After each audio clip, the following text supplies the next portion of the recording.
Salut à tous, bienvenue dans The Programmatic Society, un programme qui vous propose d'entendre la voix de ceux qui font le marché du programmatique, en français dans le son, international dans le ton. Une émission soutenue par OnePlusX, Smile Wanted et Tilium, avec pour partenaire média Redcard, partenaire opérationnel, le MBA spécialisé Digital Marketing and Business de l'EFAP. Ce contenu est accessible également en podcast sur les principales plateformes d'écoute. Cette semaine, notre thème est le suivant. Comment adopter une stratégie data pérenne dans un écosystème en constant changement ? Selon les estimations du Digital Economy Compass, le volume annuel de données numériques aurait été multiplié par 20 au cours de ces 10 dernières années. De l'explosion des données numériques aux réglementations sur la protection de données, en passant par le développement des nouvelles technologies comme les Data Management Platforms ou les Customer Data Platforms, le marché de la data connaît de véritables bouleversements. Ainsi, les acteurs du marché n'ont d'autre choix que de s'adapter à un écosystème en constant changement. Afin d'échanger sur ce sujet, nous demanderons à nos invités quelles sont les solutions pour faire face à l'évolution constante des réglementations gouvernementales, mais aussi réglementations privées sur la protection des données. Comment un annonceur peut espérer construire une stratégie data à long terme avec des partenaires de confiance ? Qu'attendre des nouvelles technologies qui remplaceront les cookies tiers ? Pour en discuter, Damien Mangin du groupe Figaro, Bastien Faletto de OnePlusX, Pascal Morvan de Tilium.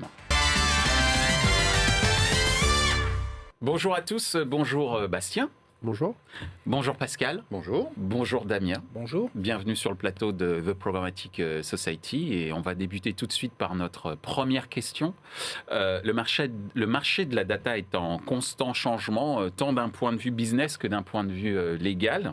Quels sont, selon vous, les principaux enjeux auxquels l'industrie publicitaire doit faire face ? On va commencer par toi, Bastien. Alors, le marché de la data est devenu central dans les stratégies, que ce soit des stratégies côté éditeur ou liées à la monétisation. Il y a un gros enjeu actuel, il y a deux gros enjeux actuels qui sont évidemment la fin des cookies tiers. J'étais le premier à le dire, j'espère que ça ne portera pas malheur. Il y a aussi toutes les problématiques qui sont liées au consentement.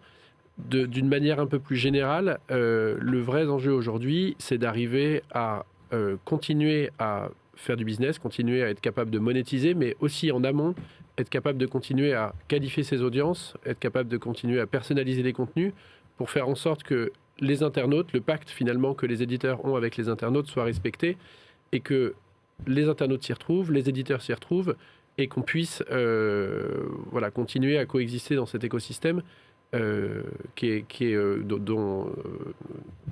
duquel les internautes sont au centre. Oui. Merci Bastien. Donc, tu viens de nous dire qu'effectivement, parmi les enjeux, donc, c'est continuer à monétiser, continuer à personnaliser pour, respecter une sorte de contrat de lecture, si on peut dire ça comme ça. Oui. Est-ce qu'on peut parler de contrat de lecture publicitaire via la data ? Peut-être que je fais un peu trop de philosophie, peu importe, mais en tous les cas, ce qui est sûr, c'est qu'il faut assurer, les fondamentaux de la publicité digitale. De ton point de vue, Pascal, c'est quoi les enjeux dans ce changement perpétuel de réglementation, de business model dans le domaine de la data ? On a déjà parlé du cookie, donc je n'en reparlerai pas du cookie, mais c'est vrai qu'aujourd'hui, on voit depuis quelques années une explosion, de la data. On est capable de collecter aujourd'hui de la data sur un utilisateur, que ce soit sur de la télé, sur des objets connectés, alors bien sûr sur le web, sur des apps et autres. Aujourd'hui, on est capable de collecter de l'information de multiples sources. Et c'est vrai que toutes ces contraintes qui vont être soit liées aux cookies, mais aussi liées aux réglementations, sont importantes. Et comment aujourd'hui, le métier, les gens qui doivent utiliser cette data, vont avoir cette capacité à continuer à la collecter, parce qu'on voit qu'il y a une perte de collecte sur la data, de plus en plus, liée à ces problématiques. Et la deuxième, c'est comment être sûr d'utiliser correctement la donnée qui a été consentie par un visiteur, pour pouvoir ensuite utiliser ces datas dans l'activation, sur la base d'audience et autres, mais toujours basé sur le respect de ce consentement. Merci Pascal. Alors Damien, tu es représentant des éditeurs ici. On a eu Bastien qui nous a parlé de la préservation, j'allais dire, des fondamentaux de la publicité digitale, à savoir monétiser, personnaliser. Tout ça fait partie un petit peu des enjeux autour de la data. À l'instant, on a Pascal qui nous a expliqué que le fait de pouvoir continuer à collecter et surtout à activer cette data était un enjeu très important. De ton point de vue d'éditeur, c'est quoi les enjeux de ton point de vue face à ces constants changements tant au niveau légal qu'au niveau business? Les choses ont bien été dites. Sur les cookies, je pense que l'enjeu l'enjeu principal, c'est la confiance. C'est retrouver de la confiance, pas seulement entre les internautes et les médias, les éditeurs, mais également entre les acteurs de l'écosystème, entre les acheteurs et les vendeurs, etc. Donc retrouver de la confiance, arrêter de penser que parce qu'il y en a quelques-uns qui abusent des choses, tout le monde est dans ce cas-là. Ça, c'est un gros enjeu. Le deuxième enjeu, c'est effectivement, et là, je vais parler de data first party, parce qu'on parle souvent de cookies tiers qu'on associe à de la data third party, et cookie first associé à de la data first party. C'est pas vrai. La data first party, elle repose aussi sur du cookie tiers, c'est-à-dire que tu parlais d'activation. Si on veut activer notre data first party, c'est pas le tout de la collecter, c'est qu'il nous faut aussi des moyens pour pouvoir le faire. Et la dernière chose, d'un point de vue éditeur, c'est effectivement ce qui nous fait vivre la monétisation, et plus particulièrement retrouver de la prédictabilité. Aujourd'hui, on sort d'un monde où, en gros, en fonction de notre audience, on était capable de prédire à peu près ce qu'on allait pouvoir gagner. Il y a des notions de CPM, de RPM. Tout ça est chamboulé aujourd'hui. Combien ça vaut une publicité sans data ? Il y a des chiffres qui circulent, qui sont assez variés, et on a besoin de retrouver de la confiance, de retrouver de la prédictabilité pour être capable justement de mieux préparer l'avenir. Et justement, donc cet enjeu autour de la prédictibilité, est-ce que ça veut dire que cette notion de prédictibilité est terminée, c'est-à-dire qu'elle a vécu ou non, avec la fin des cookies tiers? Non, elle n'a pas vécu, parce qu'on a déjà vécu des changements dans l'histoire des éditeurs, des changements qui changeaient le modèle et qui changeaient tous ces KPI. Mais elle est en train de changer, et aujourd'hui, il y a ceux qui disent qu'une publicité sans data, c'est 40% de la valeur d'une publicité avec data, il y a ceux qui disent que c'est 20%, il y a ceux qui disent que peut-être que ça ne changera rien demain grâce à des initiatives variées. Et aujourd'hui, en vérité, on est un petit peu dans l'expectative, on ne sait pas encore. Merci Damien. Alors ce que je note aussi dans les différentes réponses que vous avez faites, c'est la dimension autour de la régulation, et notamment quand on pense régulation, on pense à la protection des données privées, et justement dans ce domaine-là aussi il y a eu des évolutions constantes, j'allais dire parfois des évolutions surprises, tant on va dire un petit peu plus prévisibles quand ces changements de réglementation viennent des instances gouvernementales ou j'allais dire les règlements européens, mais un petit peu plus par surprise quand ça vient, je les appelle les régulateurs privés, type Google et Apple. Alors Apple, et comment justement on fait face à ces évolutions constantes de réglementation de ton point de vue, Bastien? Il faut s'adapter. Il faut s'adapter. Aujourd'hui, il y a on n'a pas vraiment de certitude. Il y a plusieurs approches, plusieurs choses qui se dessinent. Dans les approches les plus évidentes, il y a basculer sur une stratégie first party, complètement first party. Certains de nos éditeurs l'ont adopté. Il y a des pour, des contre. Voilà, il y a un problème de connectivité au marché qui est certain. On a les ID persistants qui représentent aujourd'hui une alternative qui est assez solide, sauf que pour l'instant, on a des problèmes de couverture, c'est-à-dire qu'on n'est pas capable, puisque la plupart reposent sur des emails hachés, on n'est pas capable d'avoir 100% de son audience qui est qualifiée grâce à ces ID persistants.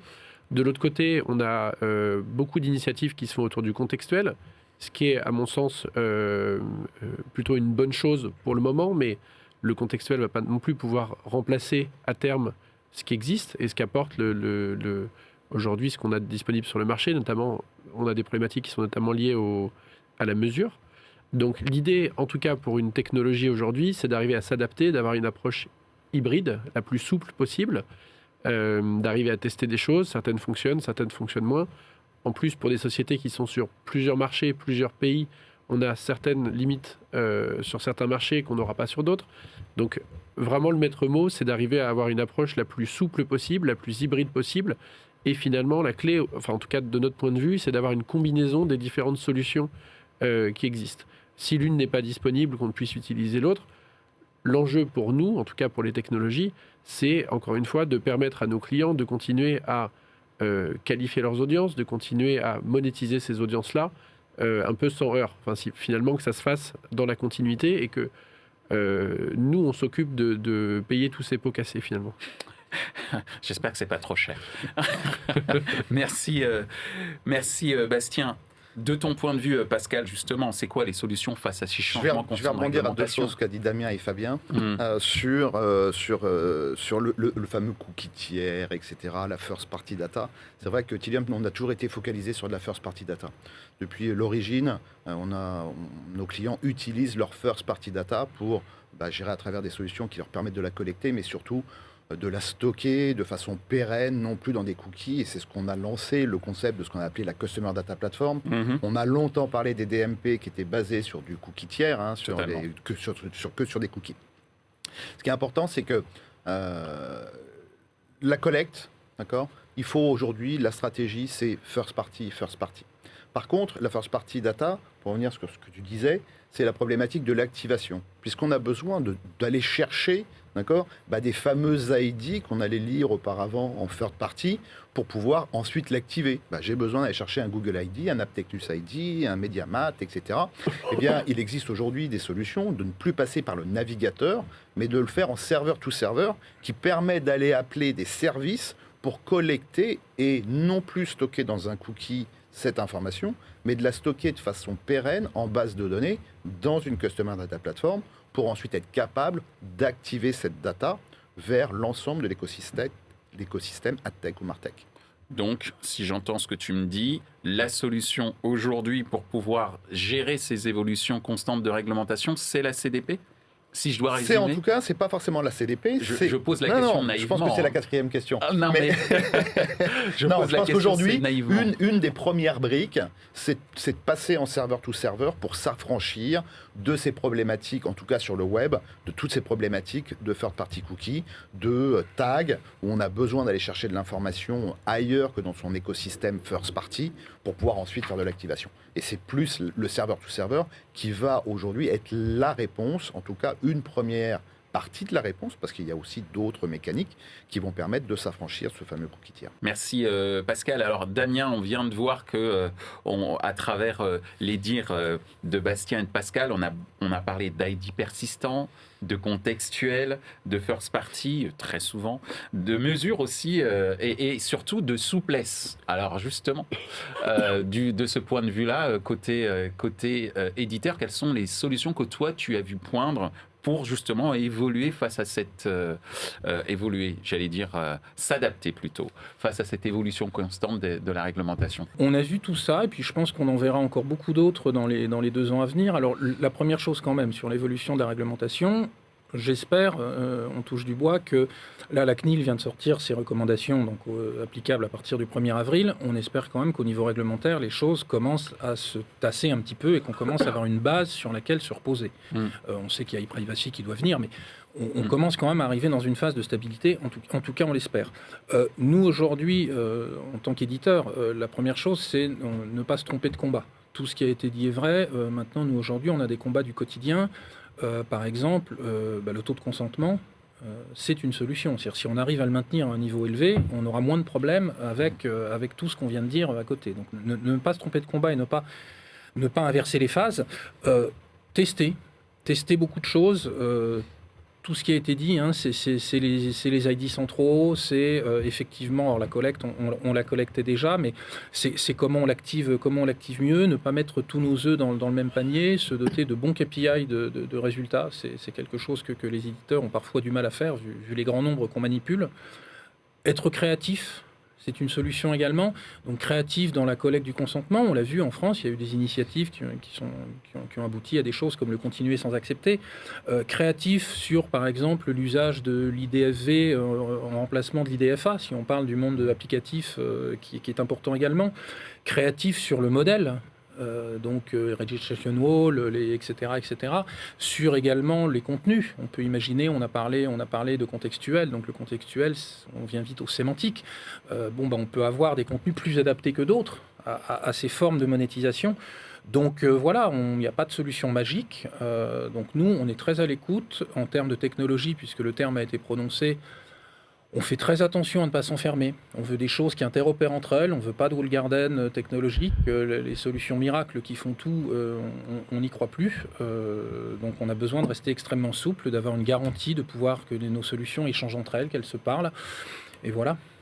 Alors je retiens quand même un terme très important. Solution magique. Il n'y a pas de sens. Donc, il n'y a plus de solution magique. Très bien. Mais il peut y avoir de la magie dans des solutions. Eh bien, justement, puisqu'on parle de solutions, il y a une solution que veulent avoir les annonceurs, puisque même s'il n'y a pas d'annonceurs autour de cette table, je vais quand même me faire leur porte-parole. Comment on construit, en tant qu'annonceur, une stratégie data à long terme, avec un minimum de confiance, vu tous ces changements qu'on vient d'évoquer et vis-à-vis aussi de l'ensemble des acteurs de la data qui sont autour de cette table, mais aussi qui sont sur l'ensemble du marché. Donc comment on crée, j'allais dire, la confiance. D'ailleurs, c'est un terme que vous avez aussi utilisé à de nombreuses reprises. De ton point de vue, Bastien? Alors, il y a une clé, mais que ce soit pour les stratégies data des annonceurs ou des éditeurs, aujourd'hui, il y a une priorité à mettre dans les stratégies, c'est que toutes ces stratégies doivent reposer sur des données first party des annonceurs, des éditeurs, en l'occurrence des annonceurs. C'est-à-dire des données qui leur appartiennent, et valoriser ces données-là plutôt que d'aller travailler avec des données qui ne leur appartiennent pas. On se rend compte qu'il y a un paradigme, c'est qu'il y a beaucoup d'argent qui sont investis sur ces stratégies data, etc. Et on se rend compte finalement que chez les annonceurs, parfois dans 70-80% des cas, il y a une majeure partie du budget qui est investi sur des données, sur des assets qui ne leur appartiennent pas. Donc ça, c'est un premier point, vraiment valoriser sa donnée plutôt que d'aller avec de l'intelligence, etc., plutôt que d'aller la matcher avec à peu près tout ce qui traîne sur le marché. Ça, c'est un premier sujet. Ensuite, il y a deux choses qui sont assez simples. Il y a une première solution, aujourd'hui, en tout cas dans le contexte actuel, pour l'annonceur, qui est de se dire OK, je vais faire simple, je vais aller dans un walled garden, je vais y mettre mes données, je vais les valoriser, je vais faire de la monétisation, enfin, je vais pouvoir faire de l'achat, etc. C'est à court terme une solution qui est très simple et qui est très séduisante, sauf qu'à long terme, ça va détruire tout un écosystème et les annonceurs ont un vrai pouvoir là-dessus. C'est-à-dire que l'annonceur aujourd'hui qui décide et qui comprend que la raison pour laquelle aujourd'hui sur Internet il y a du trafic, c'est des contenus, les éditeurs, les médias, et qui a à cœur de valoriser cet écosystème-là et de se rapprocher à travers des partenariats, on parle de concept de clean room, etc. En tout cas, de se rapprocher des éditeurs et de ceux qui font aujourd'hui les contenus sur Internet, il va y avoir à moyen long terme une prime pour ces annonceurs-là qui auront compris ça. Et ça sera un énorme avantage aussi pour le marché. Après, effectivement, comme le disait Damien tout à l'heure, c'est aussi côté éditeur, aux éditeurs de faire ce travail, de redonner de la confiance et de laisser une place aux annonceurs et à des partenariats pour qu'ils puissent valoriser et s'y retrouver, parce que finalement, à la fin de l'année, tout ça, c'est gouverné par le chiffre d'affaires, et donc il faut aussi que l'annonceur s'y retrouve. Donc c'est au marché de s'adapter aux besoins et de challenger ce qui est mis en place par les différentes plateformes aujourd'hui. Merci Bastien. Alors justement, challenger les éditeurs, valoriser la first party data. De ton point de vue, justement, Pascal, comment on se construit une stratégie data à long terme avec un minimum de confiance? Je vais revenir sur un mot sur la partie confiance. Parce que c'est vrai que c'est important. Aujourd'hui, il y a quelque chose qui est assez, je dirais, paradoxal. C'est que 86%, par exemple, des clients attendent plus de personnalisation, plus de relations avec leurs marques, ou avec en tout cas les marques qu'elles fréquentent, etc. Mais elles sont de moins en moins enclins à partager de leurs données personnelles. Pourquoi ? Parce que c'est vrai qu'on a eu pendant des années, on collectait de la donnée et puis on la partageait un petit peu partout.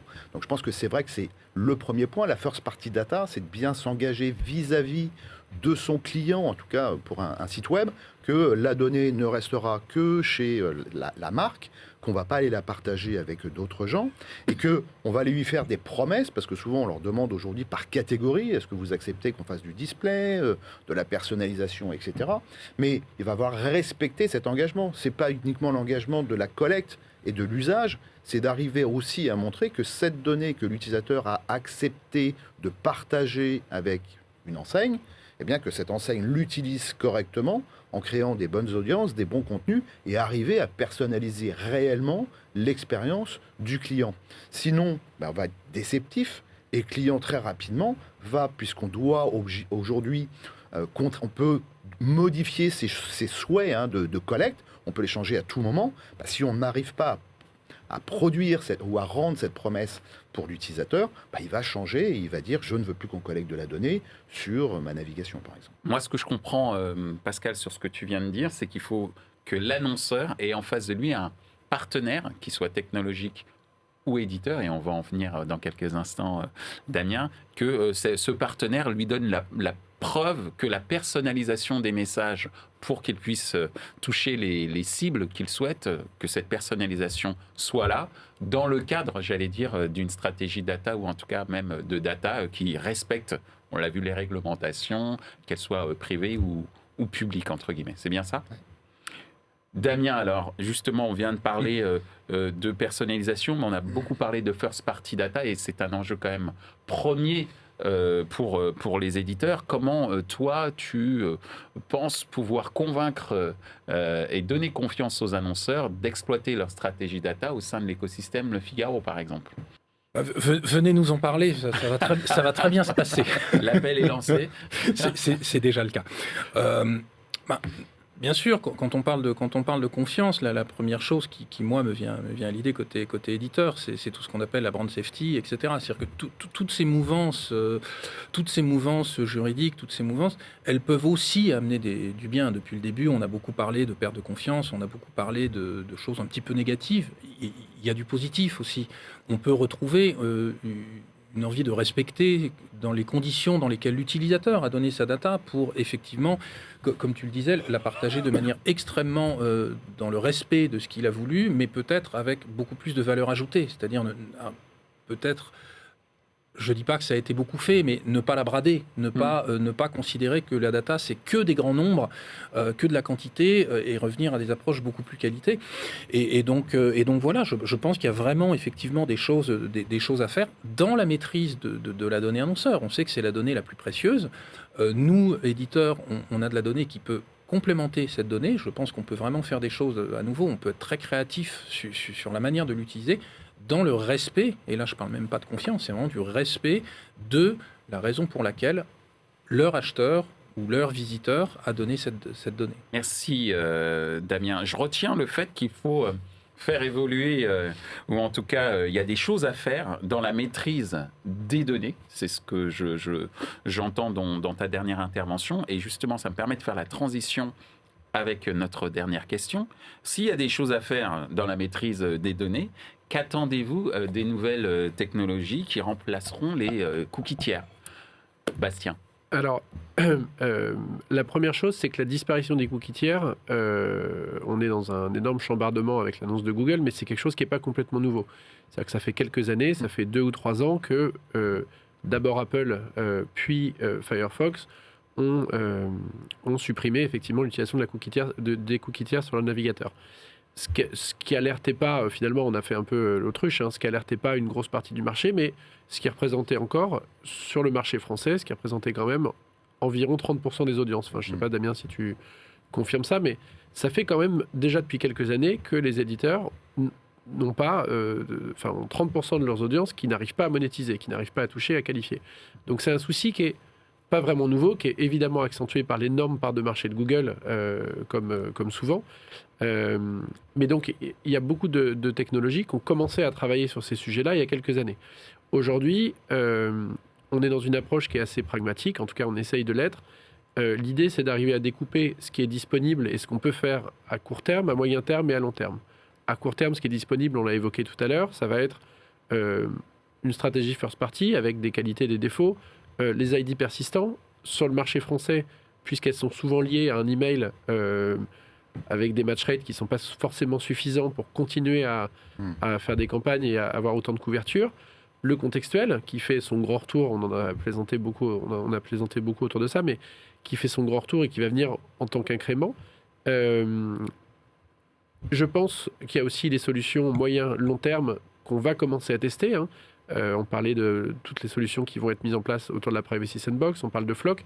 C'est des solutions pour l'instant sur lesquelles on n'a pas vraiment de retour. Les premiers tests vont commencer dans les mois qui viennent, encore une fois, sur d'autres marchés que le marché européen. Par contre, il y a une chose qui est sûre, c'est que, en tout cas, nous, notre vision à moyen et à long terme, en tout cas notre vision future de la publicité ciblée, c'est des solutions qui sont capables d'utiliser de la modélisation, parce que ça va permettre de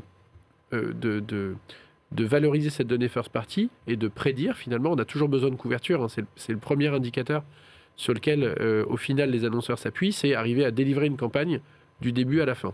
C'est assez basique, mais c'est le cas. Des ID graphs, c'est-à-dire la capacité pour les plateformes d'arriver à matcher différentes ID, différents identifiants. Des capacités forcément de temps réel. Le temps réel, c'est la nouvelle monnaie. C'est vraiment devenu une norme, et je parle vraiment de temps réel dans la collecte, dans le traitement, dans la modélisation et dans l'activation. Et de vrai temps réel en quelques millisecondes. Parfois, on parle de temps réel sur le marché, on est à 24 heures. Et voilà. Et le dernier point, c'est effectivement des solutions qui englobent et qui permettent d'avoir une meilleure compréhension des audiences, puisque c'est au final, c'est vraiment ce qui va représenter la plus grande valeur. Donc, une analyse plus fine des contenus, une analyse plus fine de la navigation, etc., etc. Une sorte de business intelligence. Exactement. Merci Bastien. Donc ce que je retiens, c'est qu'il y a une sorte de triptyque pour que, en termes d'attente auprès des nouvelles technologies, c'est le traitement de la first party data.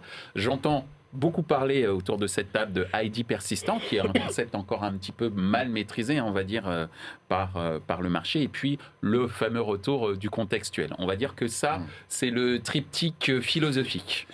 Maintenant, en ce qui concerne les fonctionnalités attendues sur les nouvelles technologies, si je résume ce que tu as dit, tu as parlé de modélisation au service de la prédiction, d'une certaine manière. Tu as parlé d'ID graph, de temps réel, et non pas à 24 heures, que ce soit d'ailleurs en termes de collecte, de traitement, et surtout aider à comprendre, parce qu'avoir des graphes dans tous les sens, c'est très bien, mais si on peut donner un minimum de conseils immédiats, pourquoi pas, tu parlais de temps réel, pour expliquer à l'annonceur ou à l'éditeur comment bien gérer sa stratégie data, c'est pas plus mal. Qu'en penses-tu, Pascal ? Je vais revenir sur 2 points, parce que c'est vrai que c'est des choses aujourd'hui qu'on voit évoluer rapidement sur le marché. C'est bien sûr l'arrivée de toutes ces technologies que j'ai appelées tout à l'heure en serveur-to-serveur, pour s'affranchir de ces problématiques de cookies tiers. Parce que c'est vrai qu'on parle beaucoup du cookie, mais le cookie, c'est principalement sur le web. Quand on collecte de la donnée sur de la télé, sur des objets connectés, il n'y a pas de cookie. Donc, c'est aussi être capable de respecter et de collecter correctement l'information. La deuxième partie, c'était que justement en serveur-to-serveur, tu parlais tout à l'heure d'ID graph, etc. Aujourd'hui, en serveur-to-serveur, on a la capacité, par exemple, à demander à toute une série de partenaires, que ce soit du LiveRamp, du AppNexus, etc., de nous fournir leur ID pour pouvoir être ensuite utilisé dans de l'activation. Le troisième point, c'est passer de façon persistante, c'est plus stocker ça dans des cookies, etc., c'est de stocker ça dans des Customer Data Platforms, qui vont permettre ensuite de créer un profil, on va dire le profil d'un visiteur, de pouvoir le qualifier par rapport à tous ces centres d'intérêt, ce qu'il fait toujours dans le respect du consentement. Il m'a donné le consentement pour qu'on collecte de la donnée, pour ensuite être capable de l'envoyer vers l'ensemble de technologies qui vont pouvoir ensuite utiliser un profil visiteur, ce que je vais appeler enrichi, pour pouvoir mieux le targeter ou mieux le cibler pour des campagnes particulières. Le dernier aspect, c'est tout l'aspect, je dirais, de machine learning, comment on va pouvoir apprendre du comportement toujours sur la first party, comment on va être capable de comprendre le comportement d'un utilisateur par rapport à l'ensemble des autres utilisateurs pour pouvoir aussi utiliser ces nouvelles technologies dans le ciblage au sens large des clients. Merci Pascal. Alors, Damien, tu viens d'entendre la parole des technologies. C'est quoi, toi, en tant qu'éditeur, tes attentes de la part de ces nouvelles technologies pour remplacer ces fameux cookies tiers, même si déjà ces nouvelles technologies donnent des réponses, hein, on vient de les avoir. Toi, ton attente en tant que client, j'allais dire. En premier, Bastien a dit un point intéressant, c'est que les cookies tiers, ça fait déjà quand même quelques années qui sont en sursis. Nous, il y a une approche qui nous rassure en tant qu'éditeur, c'est quand on nous dit que on peut encore se servir des cookies tiers pour faire travailler les fameux modèles de machine learning, etc., qui prendront le relais, soit pour la population qui n'a déjà pas de cookies tiers, donc les utilisateurs Apple, etc., soit demain quand plus personne n'aura accès aux cookies tiers. Donc ça, c'est une vision pragmatique qu'on aime bien, plutôt qu'une vision dogmatique qui consisterait à dire on a une solution magique qui sera disponible dans un an, et vous verrez, ça va très très bien se passer. Le deuxième point, je pense que les annonceurs en ont besoin aussi, c'est qu'on attend beaucoup des nouvelles technologies, qu'elles permettent de craquer la problématique de mesurer le succès des campagnes.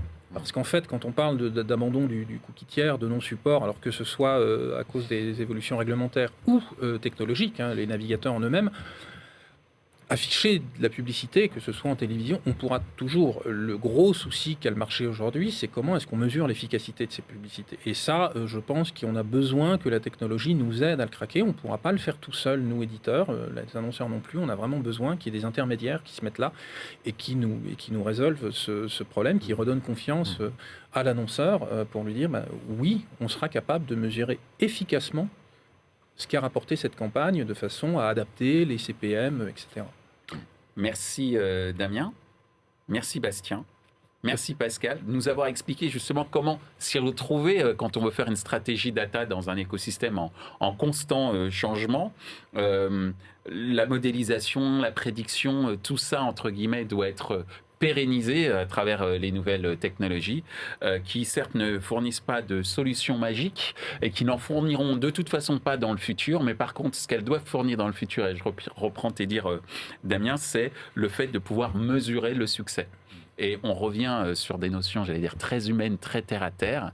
Et la technologie, ne l'oublions pas, n'est là que pour être à notre service et non nous au service de la technologie, y compris dans le cadre de la stratégie data. Messieurs, je vous en remercie. Merci Michel. Merci Michel. Merci.